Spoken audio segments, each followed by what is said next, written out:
I turned the washing machine on the other day for the first time. Is it working still? Yeah, it didn't quite work. No? I put it on the wrong setting. Oh, your clothes still fitting or have they shrunk? My trainer's disintegrated Oh. because you're supposed to put them in a bag and then put them on a setting. And I don't mind vodka, but wine, learning about wine, where it comes from, how it's made, and pairing food and wine, that's what I love the most. Well, we grew up just down the road actually, on a little council estate, so we didn't have a lot, and I used to sell wheel trims at Donington Market to make some money. Used to sort of take potatoes out of the garden and the fields and sell them. Hello and welcome back to Inspire Your Story, the platform where others share their stories to help inspire you. Before we jump in, if I could ask you to hit the subscribe button in order to help me to continue to inspire all of you wonderful listeners out there. In this episode, I'll be speaking to self-made businessman Jimmy Dean. First of all, is it Jimmy or James? Because I am confused. What do you prefer? It's difficult because I guess my mum still calls me James when she's mad. When I was a DJ sort of 20 years ago, it was Jimmy Dean, and that was sort of more hard house music. Now I play more house music, so it's more James Dean. But it's one of them things where sort of James and Jimmy like just morphed out of nowhere from back in the day. Obviously, welcome to the channel. If you could just introduce yourself, who are you, what do you do, just for any of those listeners out there who might not know. I'm James Dean, or Jimmy Dean. I put music events on to try and make people happy, and we've got a couple of other things. So we've got a restaurant that we opened about 3 years ago. We've got a glamping company. What else have we got? We've got a ticket website, and my longest passion's been renovating buildings. Okay. That's something perhaps a lot of people watching this wouldn't necessarily know. I just like bringing things back to life, or upgrading them, modernising them, and keeping them for the next sort of 100 years. We renovated our restaurant, and that was an old Victorian bottle kiln. So it's like it's a round shape. The base of the building's a round shape, and it's sort of grade 2 listed. It went from being a bottle kiln, and then it was like a knicker factory in the war, and it's the only converted restaurant bottle kiln in the world. So Wow. it's pretty cool. I've not seen it yet. I really want to see it. You'd like it. We do vodka cocktails, so it's right down your street. Have you got any pictures of it? Yes, so if you look on the website iceandslice.co.uk, we use sort of soft furnishings, so I used a lot of reclaimed wood. We used a lot of scaffolding boards and sort of sanding them down and put some lacquer on them and stuff. And then we use different shades of lighting, so we pump a scent around the restaurant. So Tapas Day, which is Thursdays, we pump a scent around the restaurant of sort of sangria and stuff like that. And we have a wood-fired oven, so we've got no gas in the building, so most things are cooked in the sort of by wood-fired oven, which we got from Italy in Treviso. We have soft furnishings, so like the seating's really important, the height of the seating. The 1910 nickel-plated sort of knives and forks, the salt and pepper. So yeah, the smell, the music we change frequently. So when it's tapas, we'll play sort of Spanish music, and the smell. And then also when it gets to the evening, a bit later on at the weekend, we'll sort of change the lighting setting and change the music setting when people switch from eating to drinking cocktails. We specialise in molecular mixology, so you've heard of The Alchemist, right? So it's That's where I was yesterday, funny there enough. you go. They're like the CO2, the camaraderie, the flames, the Bunsen burners. It's quite unique. It's not a massive restaurant, you see. They've only got 80 covers. So it's small enough to be full most of the time and not be a big burden, but not too big where it loses its identity. Yeah, I think that's one of the things with these restaurants, that as soon as they get too big, they lose their identity. Yeah. Whereas personally, I like to go into like a little place where Same. There's not many big chains that still make you feel like you're the only customer in there and you're important, you know. Miller and Carter aren't too bad. I quite like still going in there. And The Alchemist. I'm not really interested in opening any more restaurants. It was just an opportunity in my hometown that came along that I thought, mixing renovating buildings as old as that with my love of food and wine. Where did it all start for you? Everything, because you've mentioned the building, the festivals, the food. How? When? Well, we grew up just down the road actually, on a little council estate, so we didn't have a lot, and I used to sell wheel trims at Donington Market to make some money. Used to sort of take potatoes out of the garden and the fields and sell them, just to sort of get by, I guess. My dad was a manager of a band and wasn't around much. My mum had 1,000 jobs, and so we kind of had to make the most of what we had. And then I got my first set of decks when I was about 14 or 13, so fell in love with music very early, and then begged one of the neighbours to take me to a nightclub to do some work called the Emporium in Colville, and I hid in his car and got out when he was down. I'm like, you're gonna have to, you can't leave me now, you've got to let me in. And there was like, go and clean some glasses, stay out of the way. And so I convinced them then to sort of give me a job at the Emporium when I was about 14. Decided to leave school early. I gave my mum a really hard time because we needed money. So I went and worked at another record shop during the day called Icon Records, and then because I love music so much, I went and volunteered at Our Price. You probably won't remember Our Price. No, I don't. I'm a little bit older than you. Our Price was one of the biggest music shops, a bit like HMV. Okay, yeah. And so in the evenings I'd work at the Emporium, and then in the day I'd work as a volunteer for Our Price, and then in the evenings in the week I'd work at Icon Records. And so that's kind of where it started. I had sort of 3 jobs by the time I was 15.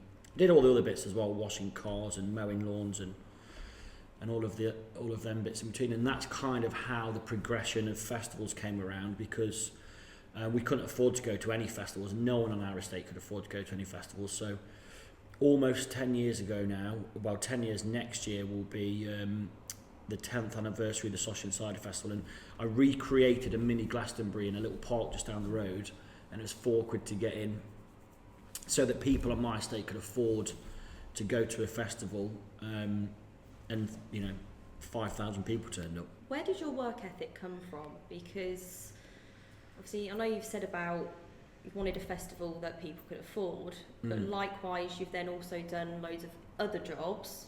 Yeah. I think my mum, I guess, and when you have nothing, you're always sort of, it's called pushing away from drivers. So you're not born speaking English, you learn to speak a language, and it's the same with memory. Your memory, it's like an imprint. So I've had a therapist actually for about 6 years. Every Wednesday I go and I sort of explain everything and sort of unravel a lot of how you are, who you are because of your past. Mm-hmm. And that worth ethic comes from pushing away from having nothing. I never want to go back to having nothing. So now actually we're trying to go the other way, so I can actually learn to relax and not constantly be like, I feel guilty if I'm not working. Okay. So like if I'm not working, and even if I'm not in the office, I've still got my laptop out, my brain's still ticking. It doesn't matter where I am in the world, I'm still working, and I'm trying to, I have to spend as much time and thought on myself as well as my daughter, and trying just do normal life stuff. What made you get a therapist? Was it not being able to do that normal life stuff? Yeah, quite a few things. I'd panic a lot about someone dying at one of my festivals under my sort of, under my control. Constantly worrying about going bankrupt and moving back into a council house. And it's just these little things that are imprinted into your brain from a young age. So without a therapist, we do a thing called EMDR. Prince Harry's actually had the same thing, and you kind of tap your way out of like intense, stressful points.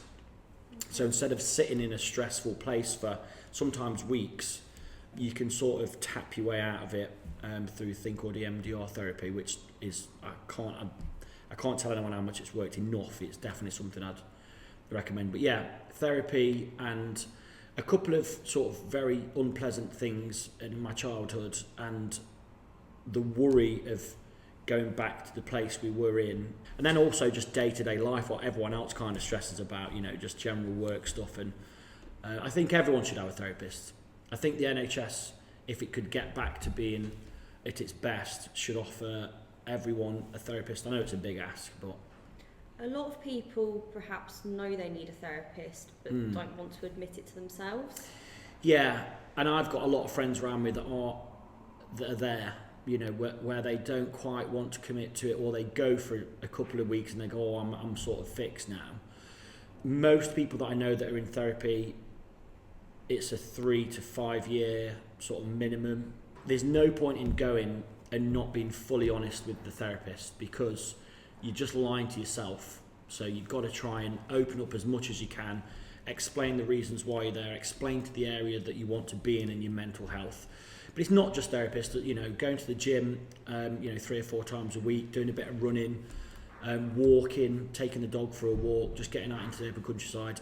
All of them things combined help you dissipate the stress of having sort of 65 employees and 5 companies. It's quite scary. It is quite scary. You know, it's quite scary because, you know, it's on my head to make sure that they've got the money every month, to make sure that they're as happy as they can be at work. And you know, even just with one employee, you know, 10 years ago, that was stressful enough. But now to have this amount. How did you admit it to yourself? I had a panic attack. It was Christmas. I was renovating my own house, and we was at a stage where I couldn't afford to move out, so I was sort of living in it while they were renovating it. And at this point, like, half of the house had been knocked down, so one half of the house was just like tarpaulin flapping.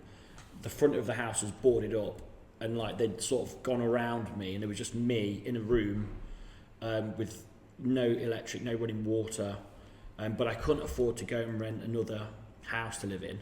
I ended up living in the shed actually for a year, garden shed. And it was at a point where we'd had 3 or 4 bad festivals, that the rain was horrendous. A few other things had happened. It was a Swansea show actually, one in Swansea, and it just got to the point at Christmas where we was no money in the bank. We owed people some money. I lived in, you know, a demolition. You know, what I can't really describe how bad it was. It's my own fault. I put myself in that position. And I had a panic attack where I couldn't breathe, and I was like, right, this is scary shit. You know, what is going on with my body and my mind? You know, there's got to be a way of working out how to regulate this. And so I did a bit of Googling, and there was 2 websites, one called welldoing.org and one called the Counselling Directory. And that's where I send a lot of people now. And I've had the same one for 6 years. But yeah, that's where I got to. Bottling it all up as well, you know, you can speak to your partner, you can speak to your parents, you can speak to your friends, but they've kind of got a biased opinion, because they're always going to kind of tell you, you know, what you want to hear to a degree. You need someone that's completely neutral to come and sit with you, explain everything, you know, and then also tell you, you know, life's not actually that bad, you know, it's not that bad. And I think a lot of people overwhelm themselves. 99% of the time, most people worry about things that don't even happen. I mean, I'm guilty of that. But just having someone there to sort of, you know, you're on this planet a very short time, 80 to 90 years, and in the grand scheme of things, that's not even a speck of how long the universe has been here. And so when people get upset about sort of, you know, sweating the small stuff, it's really important to have a therapist. So every week, if you've had a bit of a wobble, you've only got a few days until the next therapy session to sort of realign your thoughts and your emotions with, okay, life's not that bad. A lot of people would probably see it as a weakness to put them forward to a therapist. What would you say to them if they're watching this now? I wouldn't say it's a weakness. I would say it's a master skill. And anyone that's been into therapy will tell you the same, that when you come out of it, how it makes you feel. Like, I skip back to the car every week and I end up ringing people, my girlfriend, my sister, and explaining to them how great I feel, and then coming back into the office and speaking to everyone. There's a noticeable difference with it. You're going to go through some emotions that you don't really probably want to bring up. There's probably boxes that you don't want to open in your mind, whether it's childhood trauma, anxieties through work, relationships. It can be anything that's bothering you. Once you've found the right therapist and talk through the reasons why you're there, your life will change for the better, I promise. That's a fact. Well, if you're prime Definitely example, works. aren't you? Definitely works. So. Prime example. One thing you mentioned there was about like the people around you, A, who you can talk to, B, who are noticing that you're having these changes. Would you say you've got a supportive network? Yes, definitely. It's difficult to explain because I've got a lot of friends, like hundreds. There's a lot of the festival family, that we'll call them the festival family, that sort of come to every show. They have done for years, and they are my friends, and I speak to them quite often. There's a very small core group of friends because I'm what's described as an ambivert.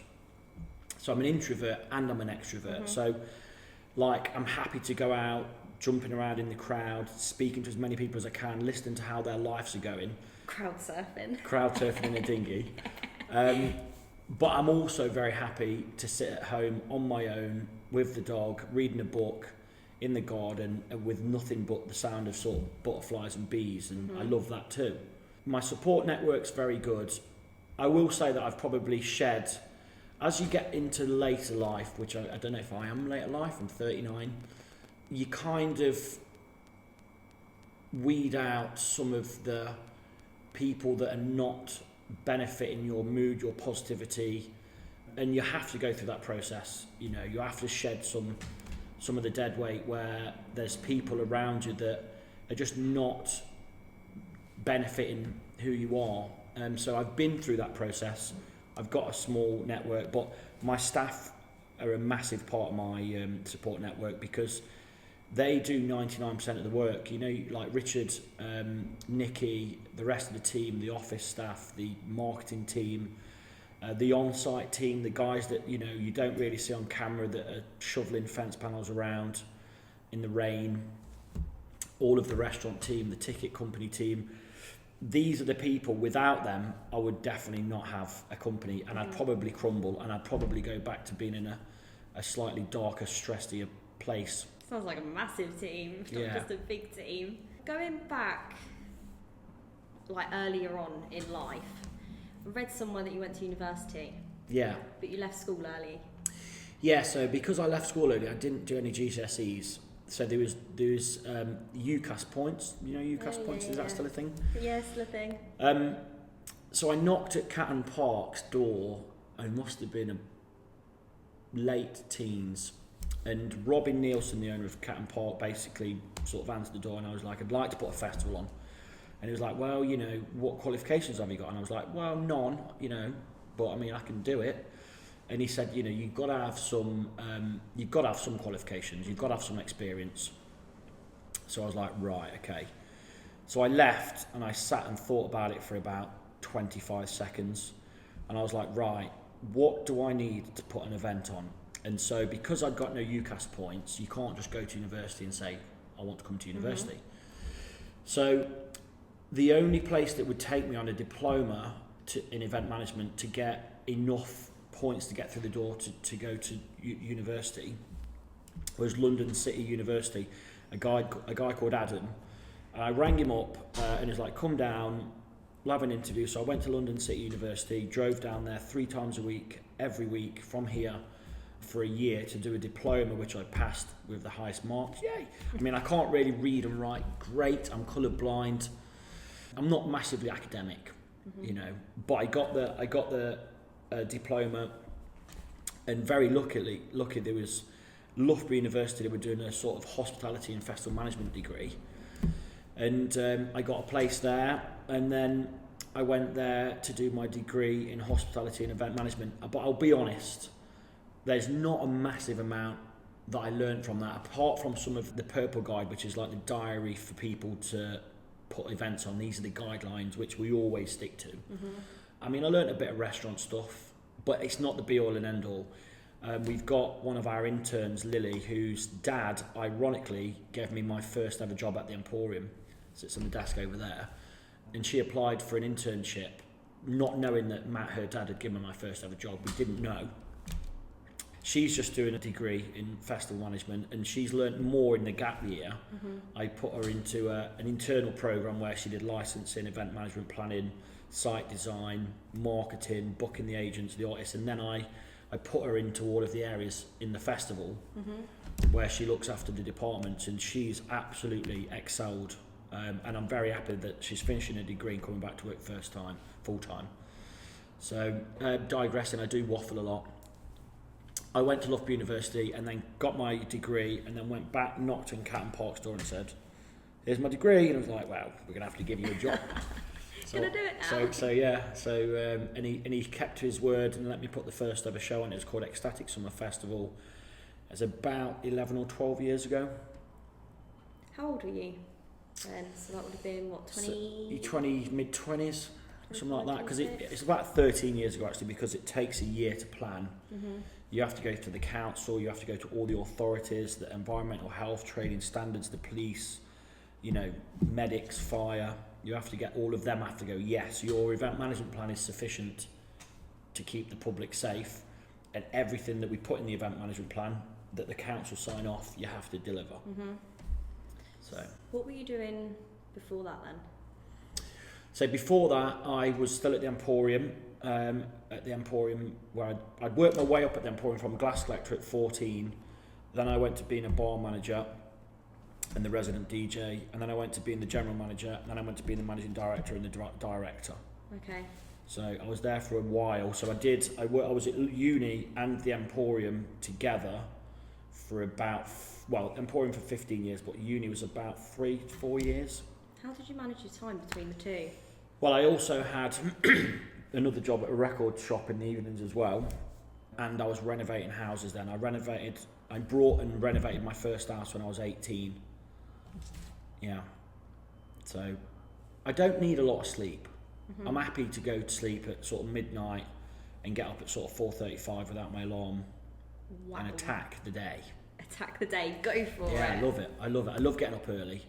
I love getting ahead. I love working on Sundays. It makes me feel like I've got ahead of the week. I don't know. It's just something inside me. Fire. So that probably comes back to what you're talking about at the start of this interview then, about how you're a workaholic and want to get it done. Yeah, I am a workaholic, and I think, like I said, the hardest part now is trying to not be a workaholic. My daughter's 8, Reva, I have to, you probably know this, by the time you get to sort of teenage years, you don't really want to know your parents. You're just off. And so for me, the most important thing now is making sure that I've condensed about 50 years of my life into the first 20 years of my adult life. I would like a few of them years back for myself, but mainly to make sure my daughter has my time. That's the main thing. Picking her up from school every day, taking her to school, taking her to all the after school clubs, and just being a good parent. That's my main focus. Yeah. So that's what I want to do. That's what I am doing. That's what I'm going to do. So priorities have changed then as you've got older? Priorities have changed, We used to chase down any opportunity. Like, if someone would say, "Oh, do you want to come and do a festival over here?" And I'd go, "Yep, grab, I'll do that."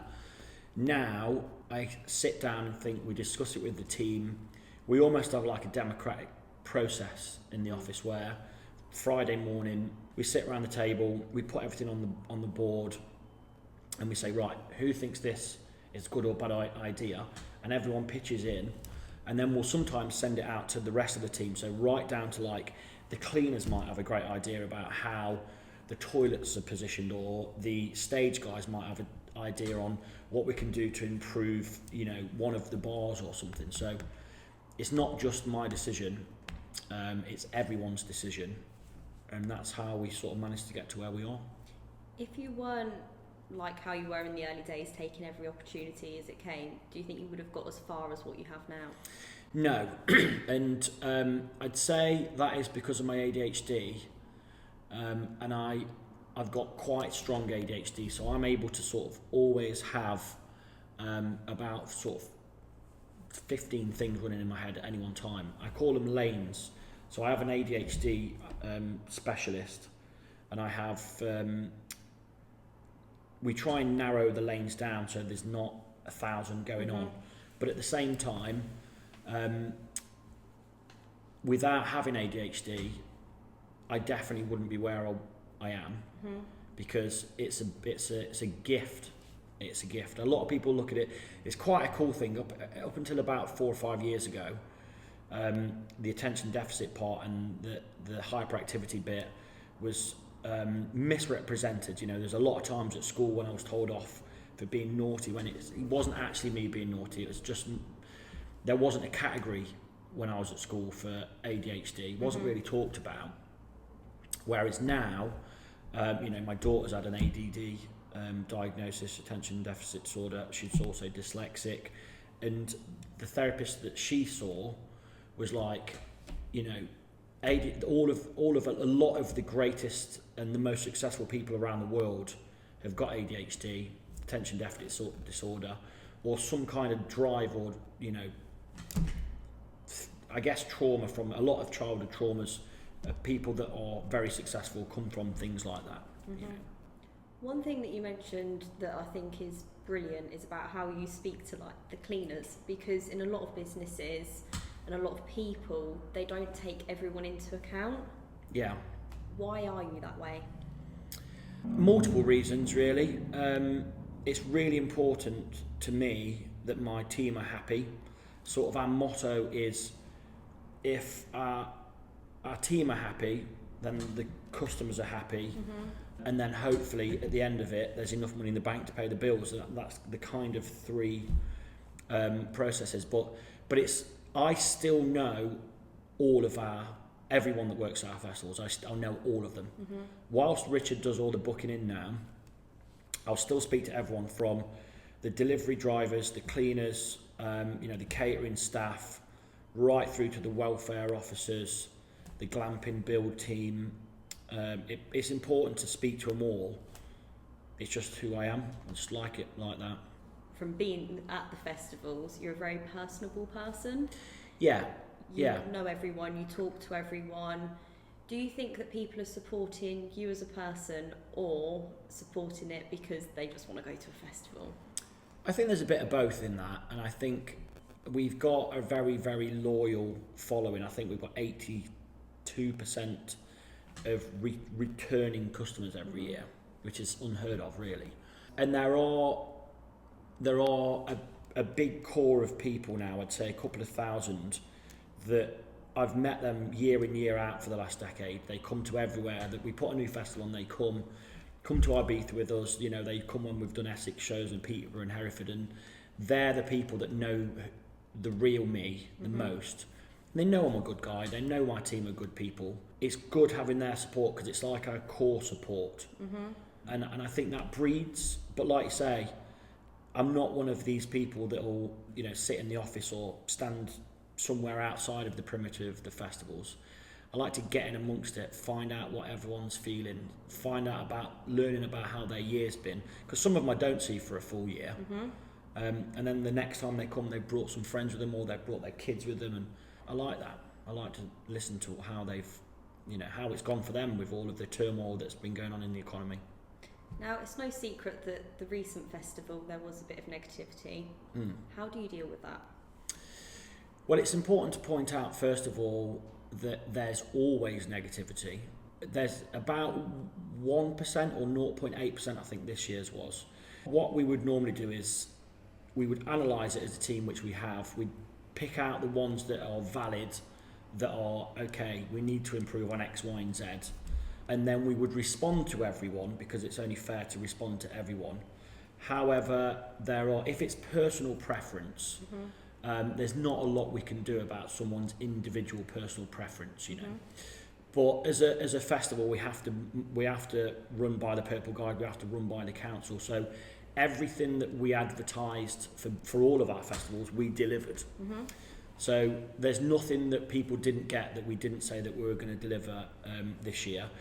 There is no doubt that there's a few things that we need to improve on, but that's the same as every year, especially in the middle of the worst crisis of financials ever. And this is the downside. I think there's a lot of people that are going to be caught up in, my mortgages have gone up, the office mortgage has gone up, the food for the restaurant's gone, ridiculous. My energy bills have gone up, everything's gone up. So I do feel for a lot of people that are more frustrated because they probably didn't get the fluffy bits that they would have liked this year, and I get that. But also, it's a commonly known fact that we are the cheapest festival in the UK. And because of me not wanting to alienate the kind of people that I grew up with that can't afford it, we've kind of been a victim of our own success. We've kind of over-delivered for too many years for the wrong ticket price. Yeah. But it's important to note that sort of 99% of people had a fantastic time, and we put Richard's team put the tickets on sale a few days ago, and I think we sold out of a couple of thousand of the tickets in 6 hours, and they're at the right ticket price. So the tickets that are set this year is caught up with inflation because we put the tickets on sale last year, and in the last 12 months everything's doubled. But we can't go back to our audience and say, excuse me guys, can you just send us another 30 quid please? Excuse me, yeah, we need more money. You send us some more money. So we're trying to balance that out and deliver a safe festival with the key things there that keep people safe: fire, medic, security. That was the overriding objective, to make sure people are safe in them fields under our guidance, and that's what we did. Do you ever take the negativity personal? Absolutely, I used to. I would always skip past the 100 great comments and then pick up the one that was bad, and it's took me many years of therapy to pull out of that. And so what I do now is I let the team pull in and monitor all of the comments, and it's important to make sure that when we're in the office and we're talking about them, we've got the good ones and the ones that need work and improvements. And like I said, there's always things round and about that we need to say, right, we need a bit more work here, we need a bit more work there. I don't anymore sit on the negative ones, but it has took me a long time of therapy to not let that play in your mind, the last thing that you think of when you go to sleep and the first thing that you think of when you wake up. Because mental health in this industry could get crucified very quickly, like you've probably seen on the news recently, and you don't know the full facts. And that's the thing that Richard mentioned, that there was a few select people that had brought a few things up that weren't even at the festival. I'm thinking, wow. In terms of taking it personal, obviously you said you still sometimes do. How do you deal with that? Is it just therapy again, or? It's the balancing scale. So I'm actually having these tattooed on my back on Tuesday, a giant set of scales, because one of the therapy mechanisms that we have is, it's like, which way are the scales balancing? So like, what would I be worried about? Okay, does everyone hate me? Are we going to go bankrupt? Are we going to move back into a council house? Okay, have we gone bankrupt? No. Does everyone hate me? No.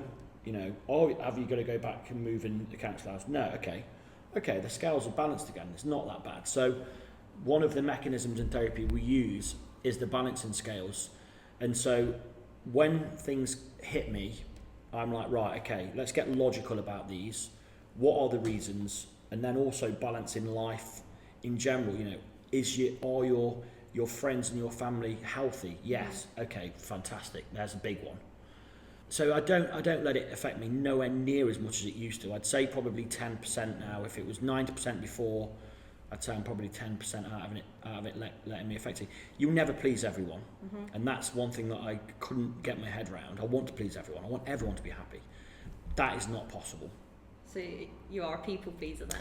I want people to be happy. It's why I love food. I love putting events on, because I like seeing people happy.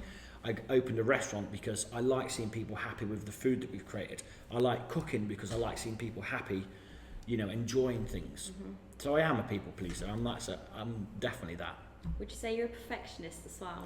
I am, and again, through therapy, when things aren't perfect, I get mislabeled or misunderstood, even with my own team, for getting frustrated, and then I have to sit down and explain it in detail exactly how it should be, and how I'd like it to be, so that people get the best experience.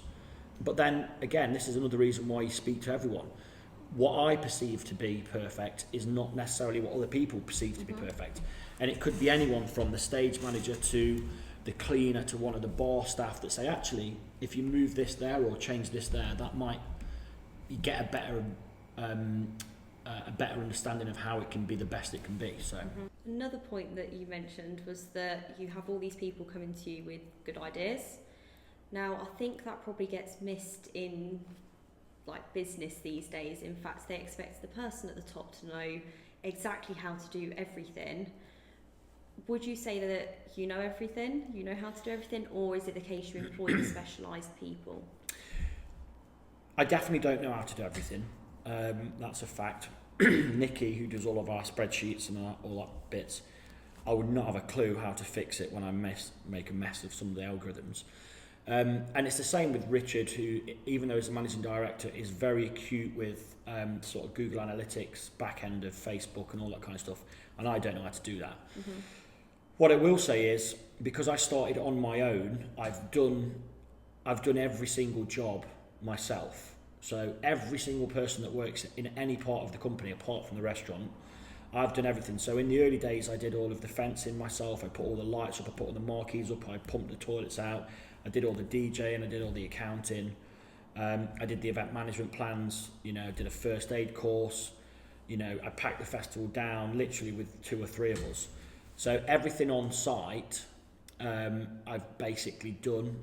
So it's important when they say, oh, we'd like to do this, having my analytical sort of input, not necessarily to say, this is why it won't happen, but this is why it will happen, or just be careful how you do this because of X, Y, and Z. And then there's a safety element to it.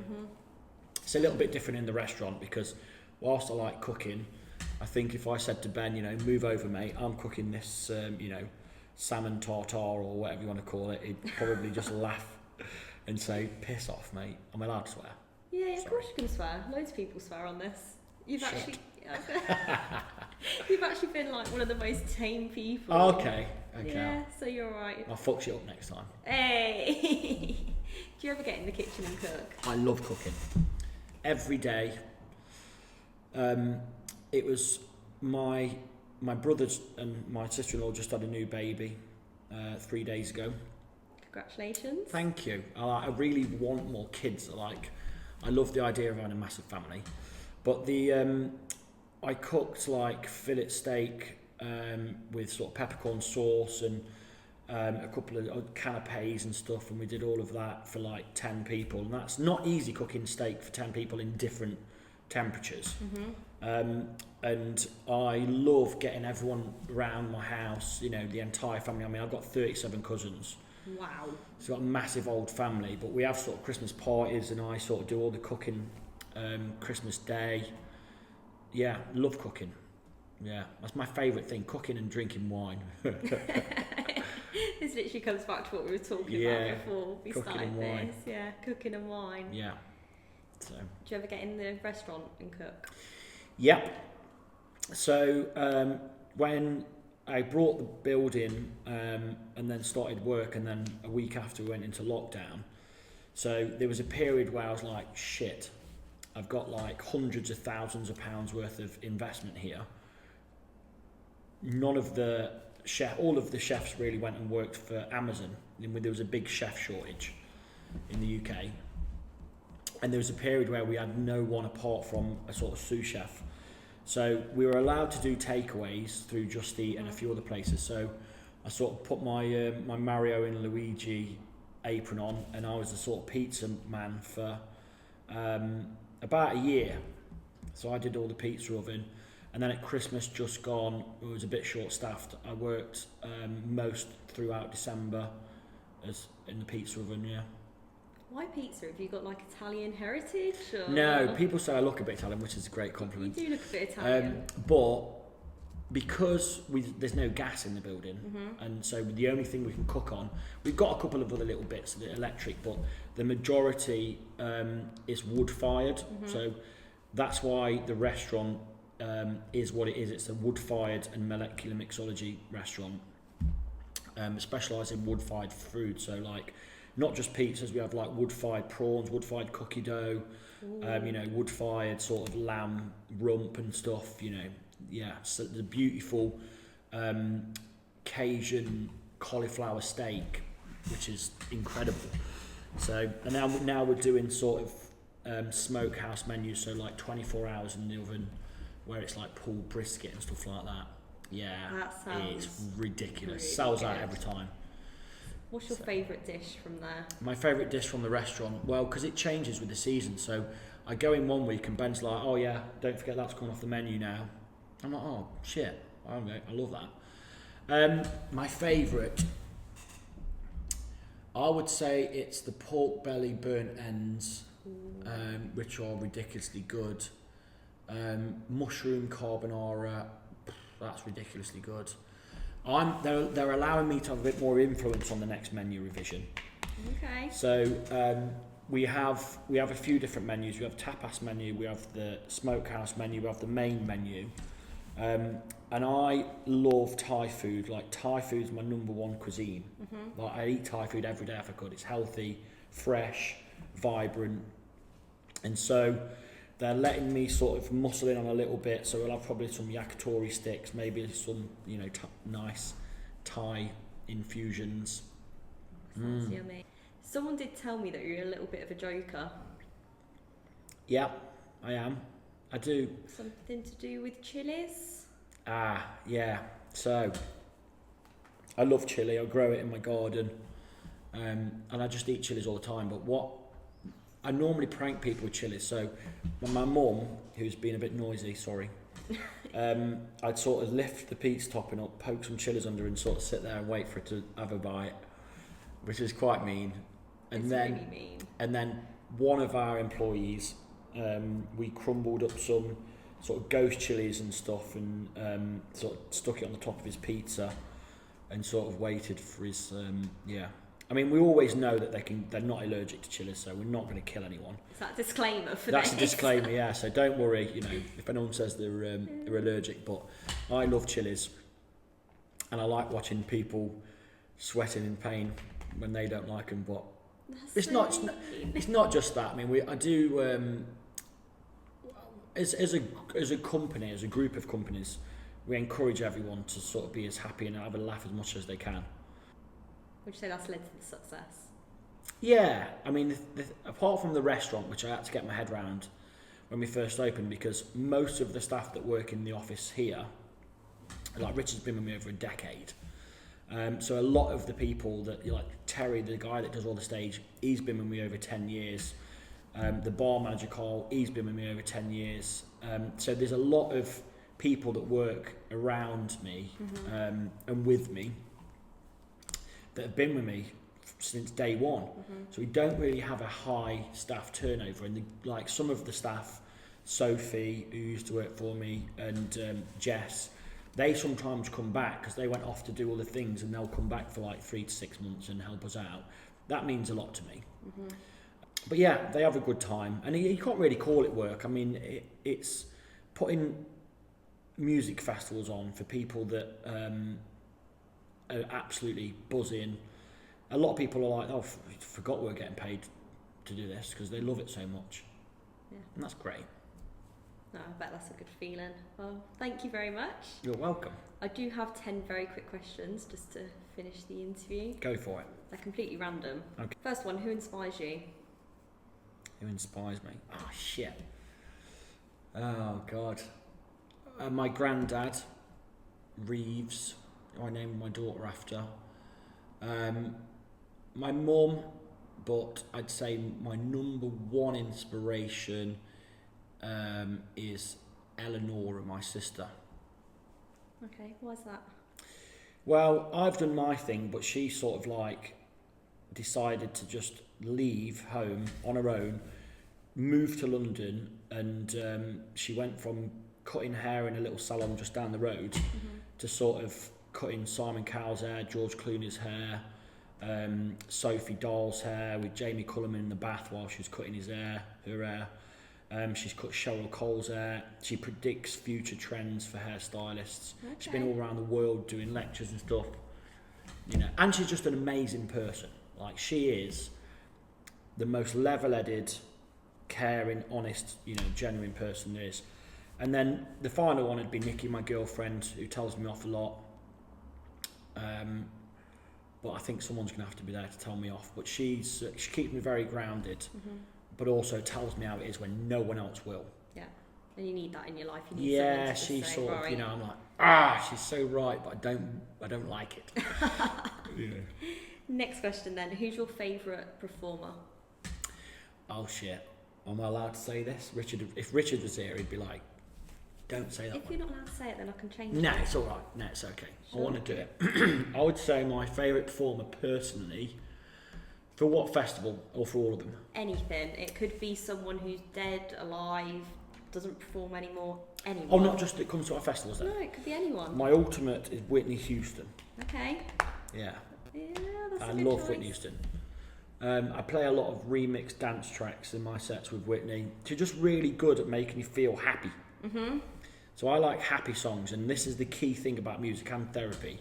You can play a track, whatever mood you're in, on YouTube, and it can immediately take you to a happy place quickly. That's very unique, you know. That's what the power of music is. And for me, there's been a couple of times when I like Whitney, you know, a few other people. But yeah, I'd say Whitney Houston. That's why we booked Belinda Davis, the world's greatest Whitney Houston impersonator, because She's amazing. she is like, you close your eyes and you basically got Whitney. I mean, even open them, she looks like her as well, doesn't Doesn't she? Yeah. Yeah. No, she is brilliant. Next question then. What is your favourite time of the year? Christmas. Really? Flat out. No problem. Like, I love Christmas. Okay. Because I know I've got 6 months until the stress of festivals start. I love the snow. I love being in like the Alps and skiing in Avoriaz. There's something about snow that makes you feel cosy, and I love like log fire on. I mean, I set my Christmas decorations up in October. Yeah, I'm gonna get fucked for that, aren't I? Yes. Yeah. What? So in my house we go straight from Halloween straight into Christmas. Yeah, and I go all out on Christmas. Like, I'm a massive Christmas fan. So next year, the Christmas theme then for the festival, you're rooting for that? Yeah. If you could be any Avenger, who would you be? What's an Avenger? So, what? Sorry. Is it a film? I don't really watch films. What? Like Is it like a Disney thing? Captain America and Iron Man? Yeah, I kind What? of get an idea. Favourite superhero? Favourite superhero? You've got to know a superhero, surely. Yeah. Banana Man. Who? Banana Man. Who's Banana So my Man? friend Darren looks a bit like Banana Man. So Eric, the guy that changed from being a normal person to Banana Man, and he went around saving the world. Okay. So Banana Man, just for my mate Darren. Fair dues. 3 words you think others would describe you as? Oh God, that's a tough one. Oh, kind and patient and determined. Okay. Yeah. They're not too bad. Yeah. Oh yeah. I only said the bad ones. Dickhead. Your mates are going to be commenting on this. Yeah. like, You're right, having it all. What's your favourite era of music? The 90s. Yeah?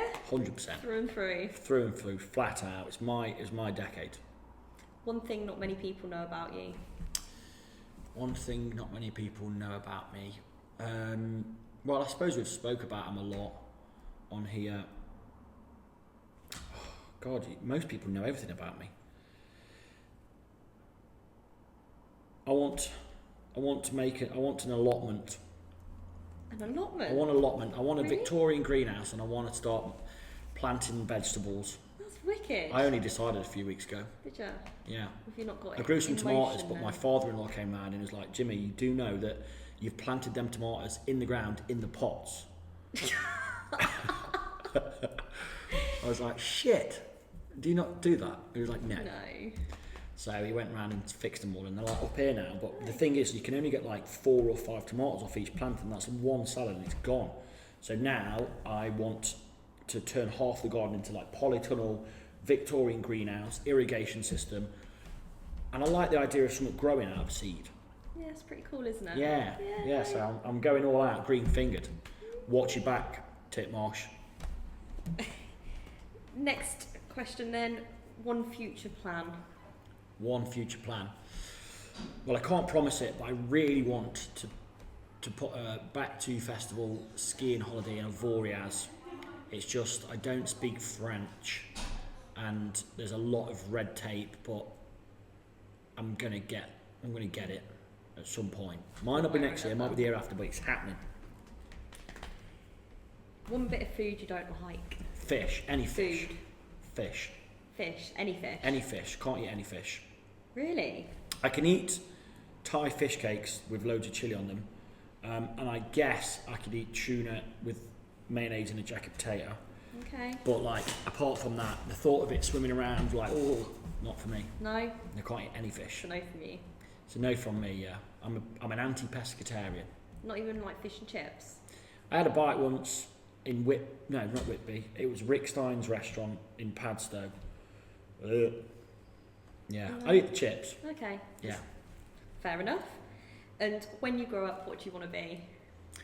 Well, I'm already grown up. I want to be the best possible parent I can be. Thank you very much. Thank you you, for your darling. time. Really appreciate that. Oh, thank you. Excellent. Well, that was a lot easier than I thought. Told ya. That was actually fun.